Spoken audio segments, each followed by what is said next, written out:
안녕하세요. 연애날 연애교실입니다. 오늘 저희 연애날 연애교실 첫 라이브 시작하고 있는데요. 어떤 걸로 라이브를 저희 하고 있나요? 화제의 신간이죠. 교사가 되기 전에는 몰랐습니다만의 작가 최영렬 작가님을 모시기로 했는데요. 북토크를 진행해 보려고 합니다.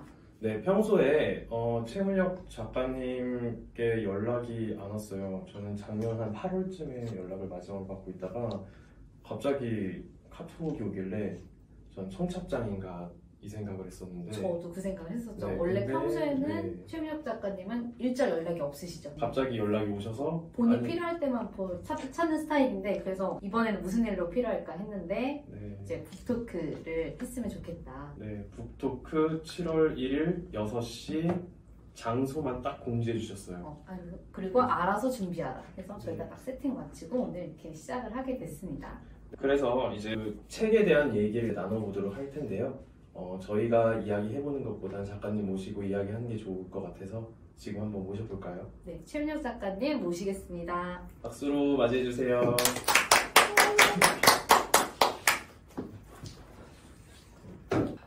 안녕하세요. 네, 안녕하세요. 여기 지금 처음 오시는 분들도 많이 계시고 지금 네. 저희 유튜브로도 진행하고 있는데 자기소개 먼저 한번 부탁드립니다. 네, 저는 요번에 책을 출간하게 된 교사가 되기 전에는 몰랐습니다만을 쓴 최문혁이라고 합니다. 현재 초등학교에서 선생님으로 근무를 하고 있습니다. 네, 좋습니다. 첫 북토크인데요. 소감이 혹시 어떠신지 얘기해 줄 수 있나요? 되게 사실은 부담 없이 이렇게 생각을 했었는데 지금 굉장히 많이 떨리고 또 뿌듯하기도 해요. 한편으로는 유튜브를 통해서 이렇게 좋은 기회를 만들어주신 두 분께 감사의 말씀드리고 오늘 이렇게 직접 보러 와주신 분들께도 감사하다고 말씀드리고 싶습니다. 네, 감사합니다. 지금 이제 저희 라이브 시작한 지 4분 정도 지나서 6시 4분 되어 있는데요. 혹시 오늘도 수업하고 오셨나요? 그럼요. 오늘도 제가 열심히 수업을 하고 또 준비까지 같이 하면서 지금 왔는데요. 책의 배경이 되는 그 학교를 제가 떠났어요. 새로운 학교를 가서 적응을 하면서 요즘 2학년을 맡고 있거든요. 그래서 2학년 맡으면서 새로운 또 세계를 맛보다가 북토크 자리에 오게 되었습니다. 다시 한번 감사합니다. 네. 수업까지 하고 그럼 수업 끝나고 피부 관리 받으시고 머리도 하고 오신 건가요? 옷도 새 거 같고요. 네. 네. 어떻게 하다 보니까 여유가 많네요, 오늘. 네, 그러고 오신 최문혁 작가님과 이제 대화 나눠보도록 하겠는데요. 책 혹시 처음에 나눴을 때 이게 교사로서 사실 흔한 경험은 아니잖아요.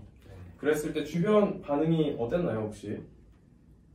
처음에는 사실 책을 냈다는 거를 좀 비밀로 했었어요. 민망하기도 하고 막 너무 잘 쓴 내용도 아닌 것 같아서 그랬었는데 상상했던 것보다 주변에서 너무 반응이 좋아서 네.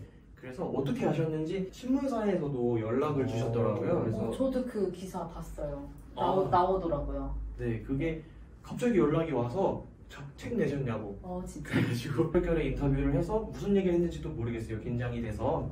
근데 저로서는 너무 감사하죠. 어떻게 제가 그런 기회를 얻을 수 있었겠나. 또 많은 분들께서 책을 구입을 하셔서 서평을 남겨주셨더라고요, 인터넷에. 그 정말 감동일 것 같아요. 네. 서평 받았을 때. 저는 이제 검색을 하면서 글이 많아질 때마다 같이 감동을 나누고 있구나. 저 또한 감동을 받고 있습니다. 거의 뭐 준연예급으로 항상 매일 아침 자기 이름을 검색하시는 걸로. 자, 그럼 본격적으로 한번 책 이야기 시작해 보도록 하겠습니다. 오늘은요, 일단 처음에 이제 작가님의 책에 대한 이야기와 독자님들과의 소통 두 가지 테마로 이루어질 예정입니다. 조금 있다가 독자와의 소통 시간에는 질문 시간도 있으니까 궁금한 게 있으면 많이 질문해 주시고요. 지금 책에 대한 열의가 있는 분들이 많이 오셨어요. 지금 읽고 계시네요. 네. 코로나 상황인데도 불구하고 진짜 잘 오셨고요. 유튜브 상에서도 지금 라이브 진행하고 있으니까 유튜브로 지금 보시는 분들께서도 질문 있으시면은 질문 남겨주시면 어떤 질문도 좋습니다. 책에 대한 질문도 좋고 교사에 대한 질문도 좋고 남겨주시면 작가님 답변해 주실 거예요. 저희 시작해 보도록 하겠습니다. 네. 네. 이제 본격적으로 궁금한 게 있는데 어떻게 글을 쓰시게 되셨어요? 사실 제가 글을 쓰는 게 취미가 아니었어요. 그래가지고 사실은 블로그를 해보고 싶은 마음이 있어서 블로그. 블로그를 3년 전부터 만들었다가 지웠다가 만들었다 지웠다 이러면서 흐지부지 됐어요. 네. 근데 작년에 여름에 그 선생님들은 아실 텐데 1급 정교사 자격 연수 알고 있죠. 네, 네. 그 연수를 가게 되었는데 그때 이제 의욕이 불타오르는 거예요. 갔다 오니까.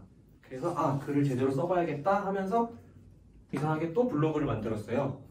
또 블로그를 만들어서 없앴다 만들었다 네. 없앴다 만들었다. 근데 왜 주제를 하나 정하자. 제대로 한번 써보다 보니까 블로그에서 대학교 때 연락하다가 이제 멀어져서 헤어졌던 후배를 알게 됐어요. 네, 후배가 그 친구가 블로그 댓글을 달아서 혹시 뭐 이러이러한 거 해서 글 써볼 생각이 없냐. 블로그 글을 보니까 자기가 이런 프로젝트를 하는데 함께 써보지 않겠냐. 이렇게 말을 해서 괜찮은 것 같은데 하고서 저도 신청을 했는데 이제 같이 하게 되었죠. 와. 그러다 보니까 글쓰기를 매일매일 한 편씩 그 친구랑 약속을 해서 쓰게 됐고 그게 이제 쌓이고 쌓여서 저는 또 그 친구에게 또 감사하죠. 이렇게 책까지 엮이게 되었는데 네. 결국에는 그 1급 정교사 자격 연수 그게 또 하나의 분기점이 되고 그 친구와의 그 댓글 만남이 이 책까지 이어지게 됐네요. 저는 또 궁금한 게 있어요. 네. 이렇게 하루에 하나씩 뭐 쓰기로 약속하셨다 그러는데 소재 구하기가 되게 어려울 것 같거든요. 소재는 네. 어떻게 찾으셨어요? 그게 저는 매일매일 하루에 하나씩 있었던 일에서 조금 소재를 찾아보려고 노력을 했어요. 주제를 학교 생활이라고 정했기 때문에 학교에서 일어나는 일 가지고 학부모 상담을 한 날은 학부모 상담에 대한 글을 쓰고요. 뭐 체육대회를 한 날은 체육대회 글을 쓰고 이런 식으로 쓰다 보니까 사실은 학교에 바람잘 날이 없잖아요. 그렇죠. 워낙 이런저런 일이 많이 발생하다 보니까 그래서 저는 정보도 그냥 전달하고 학교에서 이런 일을 한다. 그리고 내가 어떻게 생각한다. 그리고 이런 거는 좀 아쉽다. 아니면 뭐 이런 거에 대해서는 바뀌었으면 좋겠다. 이런 부분을 좀 다양하게 적어보려고 노력을 했어요. 저도 그래서 따끈따끈하게 책을 받아서 읽어봤는데 젊은 선생님이시다 보니까 패기도 느껴지는 글도 있었고 그다음에 공감이 되는 글도 되게 많았던 것 같아요. 네. 매일매일 그러면 시간을 내서 글을 쓰신 거예요? 처음엔 그게 부담이었죠. 매일매일 그 글을 쓰는데 시간이 되게 오래 걸렸어요. 1시간 가까이 걸리기도 하고 A4 한 장 넘게 쓰다 보니까 저는 그래도 목표를 하루에 하나씩은 무조건 쓰자. 밀리지 말고. 그러다 보니까 어떻게든 비는 시간을 활용해야지만 내 시간을 안 뺏기겠더라고요. 그래서 애들이 체육관에 갔을 때 그 40분 동안 바짝 써가지고 또 하기도 하고요. 그리고 퇴근하기 막 30분 전? 그때가 가장 집중력이 높을 그럼 때죠. 열심히 일을 하다가 그럼요. 퇴근하기 직전에 이제 정리하면서 글 컴퓨터로 바짝 쓰고 이렇게 며칠 지나다 보니까 그 시간이 단축되더라고요. 한 30분, 40분 이렇게 단축되는 보니까 부담이 많이 줄어들었습니다. 역시 꾸준히 하는 거를 이기는 게 없는 것 같아요. 맞아요. 네. 자, 그러면 저희 본격적으로 책 내용에 대해서 이야기를 나눠보도록 하겠습니다. 교사가 되기 전에는 몰랐습니다만의 작가, 최은혁 작가님과 함께 하고 있는데요. 작가님이란 말이 너무 어색해가지고 저희는 입에 쫙 붙지 않아요? 네. 우러러 나오는데요. 지금 너무 민망합니다. 지금 많이 오셨는데 벌써 적응하신 것 같거든요. 네, 최 작가님한테. 네. 저희가 사실 모르셨겠지만 최 작가님이 이제 첫 데뷔이기도 하고 그리고 7월 오늘 첫날이기도 해서 저희가 초록색으로 한번 맞춰 입어봤는데 네. 굉장히 산뜻하죠? 네. 그쵸. 네. 좀 해주세요. 네. 네. 네, 그러면 네, 그렇습니다. 교사가 되기 전에는 몰랐습니다만 책 제목이 되게 트렌디하고 멋있었어요. 제목은 어떻게 생각하시게 되었는지 궁금해요. 이렇게 말씀드려도 될지 모르겠는데 사실 제가 맨 처음에 생각했던 책의 제목은 아니었어요. 제가 몇십 편의 글을 써서 출판사에다 보낼 기회가 생겼을 때 나름대로 붙였던 제목이 따로 있어요. 그럼 비운의 제목들이 또 몇 개 있네요. 이렇게 조금씩 진짜 선생님이 되어갑니다. 나름 느낌 있는데? 그렇죠. 선생님이 되고 난 직후 막 1년차, 2년차 때랑 또 지금이랑 다르다고 생각을 했거든요. 조금씩 성장해 간다 이런 네, 느낌으로. 선생님이었지만 진짜 선생님이 되어가는 그런 과정 이런 의미로 정했는데 출판사를 이제 만나게 되고 협의를 많이 했어요. 그리고 출판사에서도 많이 고민을 하셨어요. 어떤 제목이 더 어울릴 것인가, 어떤 제목이 독자들한테 더 와닿을 수 있는가를 고민하셔서 교사가 되고 나서 느낀 것들, 그리고 흔히 생각했던 선생님이라는 거랑 조금 달라졌던 거 제가 느꼈던 그런 내용들이 많아서 교사가 되고 나서 새롭게 알게 된 거를 써보자. 이래서 아마 제목이 지금 교사가 되기 전에는 몰랐습니다만으로 확실하게 정해져서 저도 그 제목에 대해서 만족스러워요. 좋습니다. 네, 근데 진짜 저희가 책 뭐 내는 과정은 모르고 책 읽기만 하다 보니까 사실 뭐 제목에도 이런 에피소드가 있는지 뭐 이런 것들은 사실 잘 몰랐는데 저희도 작가님 통해서 잘 알게 되었고요. 저기 책을 보시면 좀 작아서 잘 안 보이시려나? 표지가 있어요. 표지에 이제 보면은 앉아있는 선생님의 모습이 있는데 이거 들어보니까 표지도 직접 그리셨다고 말씀하시더라고요. 근데 네네. 제가 평소에 본 최 작가님은 8월에 보긴 했는데 평소에 그림 그리는 거 되게 좋아하시거든요. 네, 근데 이것도 혹시 본인 그림을 넣겠다고 출판사에 직접 말씀드린 건가요? 사실은 책을 쓸 때부터 욕심이 났었어요. 왜냐면은 그림을 근데 잘 그리지는 못하지만 그래도 좀 의미가 있을 것 같아서 그렇죠. 첫 책인데 또. 네, 그리고 또 제가 쓴 글에 어울리는 그림일 것 같다 생각을 해서 조금 더 와닿지 않을까 생각했었는데 제가 이렇게 잘 그리는 것도 아니고 보시면은 좀 투박한 스타일이라서 이게 막 세련되고 이런 게 아니라서 선뜻 말을 못 꺼내고 있었어요. 아, 출판사에. 네, 그러다가 운 좋게 이제 여기 책에 보면 작가 소개를 하는 란에 넣을 사진을 좀 보내달라 출판사에서 연락을 주셔서 제가 사진을 보내면서 은근슬쩍 이제 저를 그린 캐릭터를 하나 보냈어요. 근데 오히려 거기에 반응이 더 혹시 그림 더 그리신 거 있으신가요? 이렇게 연락을 주셔서 이때다 싶어가지고 제가 그렸던 걸 싹 다 이렇게 다운받아서 보내드렸죠. 그랬더니만 너무 괜찮다 해서 사실 책을 나중에 보시면은 여기 안에도 이렇게 틈틈이 이렇게 그림이 들어가 있습니다. 그래서 이게 어울리는 그림으로 그래도 된 것 같아서 저는 너무 감사하고 만약에 용기 내서 캐릭터 하나 보내지 않았더라면 지금 책은 뭐 완전 다른 모습으로 나왔겠지만 저는 뭔가 조금 속에서 씁쓸해하고 있지 않을까. 용기 내서 보내보길 잘한 것 같아요. 네. 그래서 평소에 이렇게 준비하셨던 것들이 좀 도움이 된 것 같고, 네, 방금 어떤 분이 그 질문을 해주셨는데 책 네. 안에도 다 그리셨나고 그렇게 물어보셨는데 방금 하신 말이 답이 될 것 같습니다. 네, 책 안에는 그림이 많지는 않고요. 그냥 제목에만 있고 사파는 따로 별도로 많이 있지는 않습니다. 네, 좋습니다. 이 또한 근데 평소에 미리 준비를 해두셨기 때문에 이럴 때 바로 내보낼 수 있었던 것 같아요. 급하게 그냥 그림 그려달라고 하면 사실은 이 정도 컬은 나오지 못했을 것 같아요. 근데 학교에서 이제 작가이기 전에 선생님으로 제가 이제 최문엽 작가님을 만났을 때 학생들 그림을 되게 많이 그려주세요. 되게 많이 그려주시는데 근데 이게 보통 일은 사실 아니거든요. 근데 저희가 이제 떠나오기 전 학교는 한 반에 거의 30명 가까이 있었잖아요. 그렇죠. 근데 그 아이들이 사실은 하나하나 특징을 다 찾아갖고 그리기가 사실 어렵잖아요. 근데 이런 학생들을 잘 관찰하고 특징을 잘 끄집어내는 선생님만의 어떤 비법이 있다면 이거 혹시 책 내용에도 살짝 있는 것 같은데 같이 꺼내서 이야기해 주시면 감사드릴 것 같습니다. 저는 학기 초에 아이들 사진을 하나씩 찍잖아요. 네. 그 사진을 보고 그립니다. 너무 간단한데요? 그래서 여름에 그려도 패딩을 입고 있죠.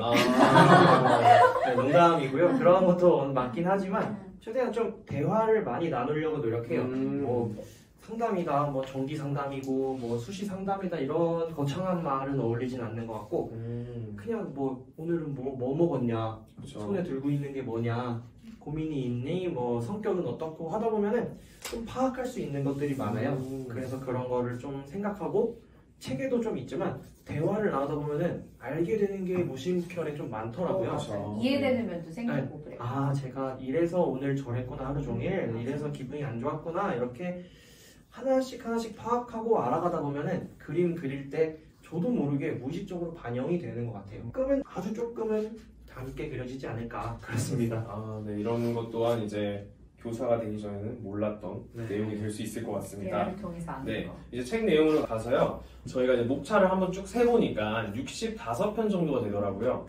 네, 프롤로그, 에필로그 빼고 이제 65편 정도가 되는데 그 중에 이제 가장 혹시 기억나는 글이나 구절이 있으면 말씀해 주시면 좋겠어요. 근데 쓰면서 뭐 내가 가장 힘들어서 노력이 제일 많이 들어갔던 것도 괜찮고요. 아니면 뭐 내가 썼지만 이건 진짜 잘 쓴 것 같다. 내 마음에 좀 많이 남았던 그런 글들 말씀해 주시면 좋을 것 같아요. 아직도 사실은 제가 이렇게 책을 가끔씩 이렇게 보거든요. 막 편집했던 거 이렇게 기록을 보면은 아 이거는 이렇게 고치고 싶다.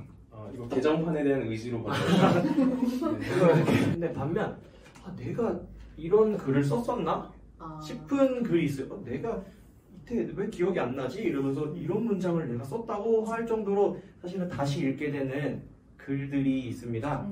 근데 가장 기억에 남는 부분은 그 책의 꼭지 중에 아무데나 피어도 모두 다 꽃이야 라는 꼭지가 인상 깊었던 네, 66쪽입니다 여러분. 사실은 네. 다 이미 다 몇 번 모두 다 꽃이야라는 국악 동요를 바탕으로 쓴 글인데요. 제 교직 생활을 하면서 인생 동요라고 할 수가 있어요. 몇 년 전에 한 동학년 선생님의 수업을 보러 갈 기회가 있어서 보러 갔었는데 그때 이후로 빡 꽂혀가지고 매년 애들한테 알려주고 같이 부르고 요즘에 2학년 애들이 동요를 한참 좋아할 때니까 그렇죠. 요즘에는 이제 아침 9시면 자동 재생입니다. 매일매일 틀어주고 매일매일 같이 노래를 하고 근데 요즘 코로나 때문에 또 부르진 못해서 좀 그런 식으로 하고 있고요. 저는 학부모님들한테도 노래를 자주 소개해줘요. 이 노래를. 그래서 학부모 총회나 회의하러 교실에 모이시면은 다 오실 때까지 기다리면서 이 노래를 좀 같이 들어주고 가사 보여주고 좋은 노래 혼자만 듣기 싫다. 같이 함께 해야죠. 그럼요. 그래서 그 꼭지가 저는 개인적으로는 가장 기억에 남고 또 반응도 많이 보여주시더라고요. 그 꼭지에 대해서. 네. 아무데나 피어도 모두 다 꽃이야 이거 너무 궁금한데 혹시 길지 않으면 읽어주실 수 있으실까요? 아, 네. 시작가님 목소리로. 66쪽 제가 한번 읽어보겠습니다. 2년 전 한 선생님의 공개 수업을 참관하면서 처음 듣고는 푹 빠져버린 동요다. 국악 가락을 사용하여 따뜻하고 정감 가는 느낌을 주는데 나는 그보다도 가사에 많이 공감을 했던 것 같다. 우리 모두가 꽃이라는 그 말보다 그 앞에 붙은 조건들이 마음에 와닿았다. 산에 피어도 들에 피어도 아무데나 피어도 모두가 꽃이다. 봄에 피어도 여름에 피어도 아무도 몰래 피어나더라도 모두가 꽃이다. 이 노래를 알고부터는 담임을 맡은 우리 반 아이들에게 항상 이 노래를 소개하곤 한다. 노래 자체가 좋아서 소개하는 것도 있지만 조금은 아이들에게 의도를 가지고 소개하는 때가 더 많다. 그리고 학부모에게도 어떠한 방법으로든 꼭 소개를 하려고 한다. 학부모 공개 수업 때 아이들과 함께 수업을 정리하면서 짧게나마 부르는 모습을 보여준 때도 있다. 또 3월 첫 학부모 총회 때 학부모들을 기다리며 교실에 가사와 함께 이 노래를 틀어놓은 적도 있었다. 아이들도 나도 모두가 꽃이다. 각자 한 송이의 꽃으로 서로를 마주하고 있다. 향기가 강한 꽃도 있고 향기가 없는 꽃들도 있다. 색깔이 화려하게 붉어진 꽃도 있는 반면 수수하고 은은한 꽃도 있다. 커다랗고 매력적인 꽃이 있는 반면 조그마하고 단정한 꽃도 있다. 남에게 줄기를 기대어 의지하는 꽃과 튼튼하게 다른 꽃을 받쳐주는 꽃들도 있다.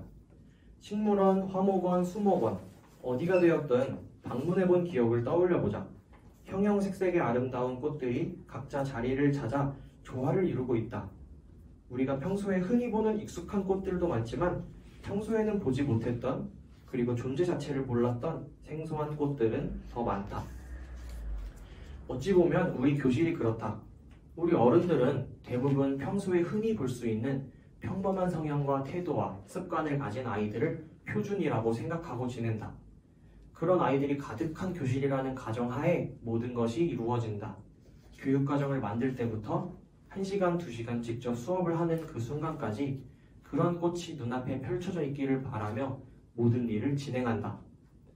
우리가 알지 못했던 그 수많은 생소한 꽃들을 가까이 맞이할 준비가 되어 있지 않다. 사실 그런 꽃이 훨씬 많은데도 우린 아직 준비를 마치지 못했다.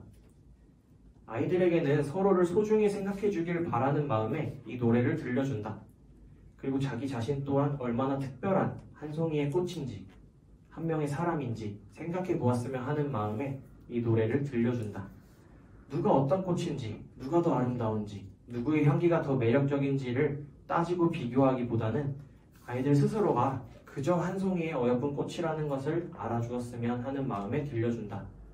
또 나는 스스로 내 앞에 30명 아이들이 모두 하늘거리는 꽃임을 다시 한번 상기하기 위하여 이 노래를 튼다. 나도 힘들고 지쳐가다 보면 그저 눈앞에 모두가 흔한 개나리였으면 좋겠다. 흔한 장미였으면 좋겠고 다루기 쉬운 흔한 민들레였으면 좋겠다. 모두가 각기 다른 희귀한 꽃이고 저마다의 특징과 저마다의 자라나는 방식이 있다는 것을 다시 한번 상기하기 위한 그런 노래다. 나도 꽃이다. 아름답고 싶고 매력 있고 싶고 꾸준히 피어나고 싶은 그런 꽃이다. 누군가에게는 길가에 흔하디 흔한 꽃 한 송이로 다가갈지도 모르며 누군가에게는 식물원 속 온실 구석에 위치한 아주 생소한 작은 꽃으로 다가갈지도 모른다. 누군가는 나를 보고 뭐야 별거 아니네 하고 지나갈 것이다. 누군가는 여기에 피었는지도 모른 채 지나갈 것이다. 나는 꽃이다. 다른 이들의 판단에 다른 이들의 생각에 따라 피고 지지 않는다. 그저 그대로 하루하루 조금씩 자라나는 아름다운 꽃이다. 그 고든 당당함을 잃지 말자. 여기까지입니다. 네, 제 생각보다 길었네요. 농담이고요. 근데 교사 입장에서 되게 구구절절이 와닿는 것 같아요. 엄청. 그래서 많은 분들이 공감하실 것 같고 선생님을 준비하시는 분들이나 지금 선생님이신 분들 그냥 모든 사람들이 다 공감할 만한 마음에 되게 여운이 많이 오래 갈 것 같아요. 네, 저도 이 서평에도 이 얘기가 아까 말씀드린 것처럼 많았고 감사하게도 한 분 캘리그라피를 하시는 한 분께서 제 책을 읽으시고 이 구절의 마지막 나도 꽃이다 부문을 캘리그라피로 써서 주셨더라고요. 그래서 딱 보자마자 오히려 제가 더 감동받고 너무 감사했던 그런 꼭지입니다 여기가. 네. 그러면은 네이버뿐만 아니라 아침에 일어났을 때 인스타그램으로 뭐 해시태그 검색이라든가 뭐 DM 확인 이런 것도 이제 꾸준히 하시는 말씀이에요? 예스24에서 순위 한번 확인하고요. 네, 그냥 포털 사이트에 뭐가 쳤을 때 뜬다는 것 자체가 너무 신기하더라고요. 또 인터넷 서점에 댓글이 늘어나는 거 보면서 어떻게 하면서 하루를 시작하는데 민망하네요 좀. 네. 네, 그래도 결실을 조금 맺은 것 같아서 정말 다행인 게 이 책을 쓰시던 그 시점에 그러니까 블로그에서 이제 책을 막 쓰시던 그 시점에 제가 그냥 개인적으로 봤을 때 되게 힘들게 그 생활을 하고 계셨어요. 교사로 일을 하다 보면 뭐 물론 모두가 꽂히고 뭐 그러지만 늘 행복하다, 늘 보람차다라고 사실 얘기는 못 하잖아요. 그쵸. 네, 저 같은 경우도 99번이 힘들면은 한 번 보람 느끼고 그거 약간 생각하면서 살고 그게 사실 교사들의 삶이 아닌가 생각하는데 이 글 쓰시면서 혹시 뭐 힘들 때도 있었을 텐데 좀 어떤 것들이 힘들었고 어떻게 이겨냈는지 이런 것들을 이제 혹시 예비 교사님들, 신규 교사님들께 도움이 좀 되지 않을까 싶어서 네. 한번 여쭤봅니다. 사실 이 책을 쓰게 된 계기가 1급 전교사 자격 연수였다고 했는데 그 연수 전에는 너무 힘들었어요. 애들이랑 지내는 것도 재미는 있을지 몰라도 뭔가가 힘들고 답답하고 그러다 보니까 생활도 좀 힘들었던 것 같고요. 사실 솔직히 뭐가 힘든지 모르고 그냥 마냥 힘들어만 했었던 것 같아요. 업무도 힘들고 수업도 그냥 일이니까 하는 거고 했었는데 선생님들이랑 매일매일 대화를 많이 했었어요. 작년에는 학교에서 네, 주로 보건실에 많이 갔었는데 네, 보건실이 이제 뭐 다친 몸을 치료해주는 경우도 있지만 저한테는 좀 힐링의 장소? 그쵸. 네, 그렇게 느껴져서 거기서 터놓고 얘기하고 하면은 3, 4, 5 모여가지고 다들 이건 이거고 이건 이거잖아 저건 저래 이렇게 말씀하시지 않고요. 그냥 들어주고 그거에 대해서 이제 그럼 됐지 뭐 이렇게 좀 응원을 많이 받았던 것 같아요. 그래서 뭐 힘든 얘기를 충분히 많이 털어낼 수가 있었고 뭐 가족이나 친구들도 많이 도움을 주고 많이 힘이 되었지만 어떻게 보면 함께 근무했던 선생님들 그분들 덕분에 사실은 나웃이라고 해야 되나요? 그런 거를 좀 이겨낼 수 있지 않았나? 가장 공감도 많이 해주실 수도 있고 그냥 어떨 때는 들어주는 것만으로도 되게 힘이 될 때가 있잖아요. 그쵸. 역시 최 작가님 곁에는 좋은 분들이 항상 함께 있으신 것 같아요. 감사하죠. 네. 그러면 책에는 다양한 내용들이 들어있는데 어떤 사람들이 작가님의 책을 읽으셨으면 좋겠는지 말씀해 주실 수 있으실까요? 솔직히 책을 처음 썼을 때는 딱 세 분류의 분들이 읽어줬으면 좋겠다 생각했어요. 첫 번째는 선생님이 되고 싶어서 교대를 가거나 하고 싶은 고등학생들 선생님의 삶은 이렇다. 그리고 두 번째는 교대생들이었어요. 사실 제가 교대생일 때 선배들이 이렇게 놀러와서 야 오늘 학교에 가면 뭔 일이 있는지 아냐? 하면서 막 얘기해주는 그게 재밌어 보이는 거예요. 흥미롭고. 네. 와 저런 일도 해? 와 재밌겠다. 난 선생님 되고 싶다. 이렇게 하면서 내심은 나라면 어땠을까 생각을 많이 해보는 계기가 됐던 것 같아요. 그래서 교대생 분들한테도 이렇게 하루하루 있었던 일을 적음으로써 나라면 생각을 하면서 조금 더 선생님의 되고 싶은 마음을 좀 이렇게 불러일으킬 수 있지 않을까. 그리고 하나 생각했던 거는 저처럼 아직 경력이 얼마 되지 않은 선생님들도 어딘가에서는 저랑 똑같이 힘들어 하실 수도 있고, 맞아. 물론 잘 지내시는 분들이 더 많겠지만 그분들한테도 그래 맞아 야 나만 그런 거 아니네 이런 생각을 할 수 있게 저도 새 부류의 분들께 추천해주고 싶었는데 사실 요즘은 생각이 조금 바뀌었어요. 요즘은 선생님이랑 전혀 관련 없는 분들한테 추천을 오히려 해드리고 싶어요. 이렇게 독자층을 또 넓혀가시네요. 왜냐면은 이제 누구한테나 선생님은 있잖아요. 그렇죠. 내가 대한민국에 살면은 초, 중, 고, 뭐 유치원, 대학교 가면서 선생님 만나고 내 아이의 선생님도 있고 뭐 하다못해 학교 바깥에서 만나는 선생님도 있으니까 그렇게 만나는 선생님을 조금은 더 이해할 수 있도록 이렇게 할 수 있지 않을까 해서 사실 모든 분들에게 추천하고 싶습니다. 네. 네. 화제의 신간 최문혁 작가님의 교사가 되기 전에는 몰랐습니다만 절찬리에 판매가 되고 있고요. 더 이상 그 이야기들은 네, 책을 직접 읽어보시면서 알아가시는 것도 좋을 것 같습니다. 혹시 뭐 작가님이 주신 코드 이런 거 입력하면 할인되는 그런 거 없나요? 이벤트요? 네. 근데 그거는 저도 모르겠는데 지금 나온 지 얼마 안 돼서 10% 할인 중에 있다고. 지금 사야겠구나. 빨리 사시는 게 이득인 걸로.